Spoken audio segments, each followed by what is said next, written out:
అందరికీ నమస్కారం. నేను మీ నీరటి ఆంజనేయులు, భూనిరోధుల సంఘం చందనవెల్లి అధ్యక్షుడు తెలంగాణ, అలాగే socialist party India Telangana general సెక్రటరీగా ఉన్నాను. మరి తెలంగాణలో గత టీఆర్ఎస్ ప్రభుత్వం మరి గత 10 సంవత్సరాలు దాచుకొని కొన్ని వేల కోట్లు మరి మెత్తల కింద పెట్టుకొని పడుకున్నారని చెప్పేసి ప్రజలే ఓడే కూసి మరి గత సంవత్సరంన్నర క్రితం ఓటమి పాలై మరి పత్తా లేకుండా పోయారు. అలాంటి సమయంలో చందనవెల్లి భూనిరాతులేంది మరి తెలంగాణ వ్యాప్తంగా భూ నిర్వాసితులు అందరు కలిసి కాంగ్రెస్ పార్టీని గెలిపించి మరి టీఆర్ఎస్ పార్టీని ఓడగొట్టారు. అది అందరికీ తెలిసిన విషయమే. మరి ఆ టైంలో కాంగ్రెస్ పార్టీ డిప్యూటీ సీఎం గారు రేవంత్ రెడ్డి గారు మరి చాలా హామీలు చెప్పారు. ప్రతి ఊరికి పోయి పెన్షన్ ఇప్పుడు తీసుకోకు, ఒక నెల తర్వాత తీసుకుంటే మీకు డబుల్ వస్తాయి, ట్రిబుల్ వస్తాయి అని చెప్పారు. తర్వాత తులం బంగారం అన్నారు, భూ నిర్వాతులకు ఒక్క డబ్బు లేకుండా ఇస్తామన్నారు, భూమికి భూమి ఇస్తామన్నారు, కంపెనీలను నిలగొడతామన్నారు. మరి 100 మాటలు చెప్పారు. 100 మాటలు చెప్పి ఒక్క మాట కూడా నెరవేర్చారని చెప్పేసి రేవంత్ రెడ్డి గారిని డిమాండ్ చేస్తున్నాము. మా చందనవెల్లి భూ నిర్వాసితులకు ఫస్ట్ ఆఫ్ ఆల్ 8 సంవత్సరాల నుంచి ఒక్క డబ్బు కూడా రాలేదు. ఇంతకుముందు కేటీఆర్ 4 సార్లు వచ్చాడు చందనవెల్లికి, ఇస్తామని చెప్పి ఒక డబ్బు ఇవ్వలేదు. తర్వాత రేవంత్ రెడ్డి గారు వచ్చి సంవత్సరంన్నర అయిపోయింది.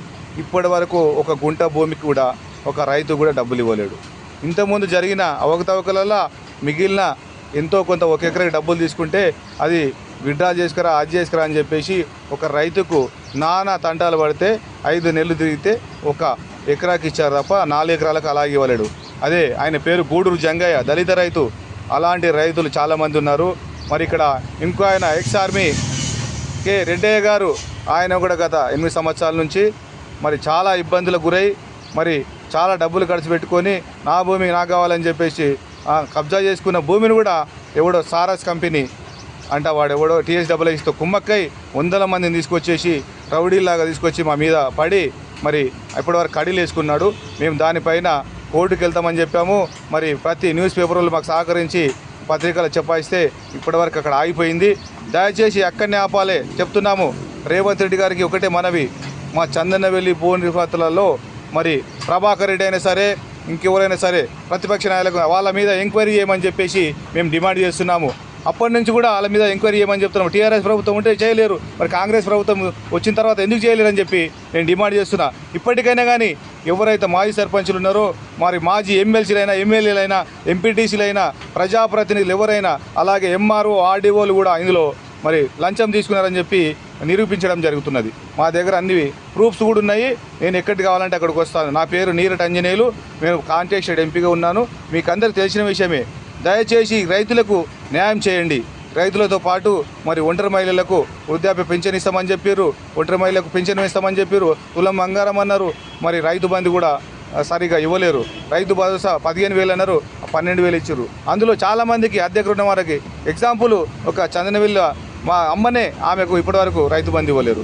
అంటే మా అమ్మ గురించి చెప్పట్లేదు, ప్రతి ఒక్క చాలామంది రైతులకు అన్యాయం జరుగుతున్నది. ఆడ ఆ రైతు బంధు ఇవ్వలేకపోతున్నారు. మరి రైతు బీమా సంగతి ఏంటో తెలియదు.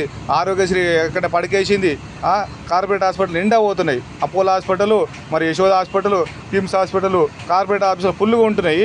మరి గవర్నమెంట్ హాస్పిటల్ ఎందుకు లేరంటే అక్కడ ట్రీట్మెంట్ సరిగ్గా లేదు. అంటే మీ మొత్తం అంతా హాస్పిటల్ని మొత్తం నిద్రపోతున్నాయి, అధికారులంతా నిద్రపోతున్నారని చెప్పేసి మరొకసారి వేడుకుంటున్నా. మరి ప్రజలకు ఒకటే తెలియజేస్తున్నా, చందనవెల్లి, హైదరాబాద్, మాచనపల్లి అలాగే రంగారెడ్డి జిల్లా కైనా కానీ తెలంగాణ వ్యాప్తంగా మరి ఎక్కడైనా రైతులకు న్యాయం జరిగిందంటే ఒక్క రైతు కూడా న్యాయం చేయలేరు. మీరు ఫార్మసిటీ గురించి మాట్లాడుతున్నా, మన ఇక్కడ కందుకూరు మరి ఇక్కడ ఈ యాచారం మండలంలో 13,000 ఎకరాలు ఫార్మసిటీ క్యాన్సిల్ చేస్తున్నావు. మరి ఫార్మసిటీ క్యాన్సిల్ చేసి రైతులకు భూమి ఇస్తున్నావు, ఇచ్చినావా రేవంత్ రెడ్డి గారు? ఆ భూమి ఎట్లా తీసుకుపోయి ఫ్యూచర్ షీట్ అని చెప్పి మళ్ళీ లాక్కున్నావు తిరిగి. మరి రైతులు ఎంత గోసపడుతున్నారు మీకు తెలుసా? హైకోర్టులో కూడా ఆర్డర్లు ఉన్నాయి. అవి కాదని చెప్పేసి అలాగే మళ్ళీ సెంట్రల్ యూనివర్సిటీకి వెళ్ళారు. అక్కడ సుప్రీంకోర్టు నుంచి ఆర్డర్లు వచ్చినాయి, అందరికీ తెలిసిన విషయమే. మరి అలాగే ఎక్కడైనా సరే భూములు లాక్కోవాలని చూస్తే రైతులు ఊరుకోరు. మరి గత ప్రభుత్వంలో జరిగిన అవకతవకలు ఏంటో మీరు బయట పెట్టాలి, లేకపోతే మీ ప్రభుత్వంలో కూడా ఇబ్బందికర పరిస్థితి వస్తుంది. ప్రజలు తిరగబడతారు, రైతులు తిరగబడతారు, అందరూ తిరగబడి మరి రేపు పొద్దున రాబోయే గ్రామ పంచాయతీలు కానీ లోకల్ బాడీ ఎలక్షన్లు కానీ చిత్తుగా అన్యాయం చేసిన వాళ్ళు చిత్తుగా ఓడగొడతారని చెప్పి రైతుల తరపున అలాగే నేను డిమాండ్ చేస్తున్నా. అందరూ రైతులను కూడా మరి వేడుకుంటున్నా, మీరు ఎవరైతే అన్యాయం చేస్తారో వాళ్ళని చిత్తు ఓడగొట్టండి ఈ గ్రామ పంచాయతీల ఎలక్షన్లలో.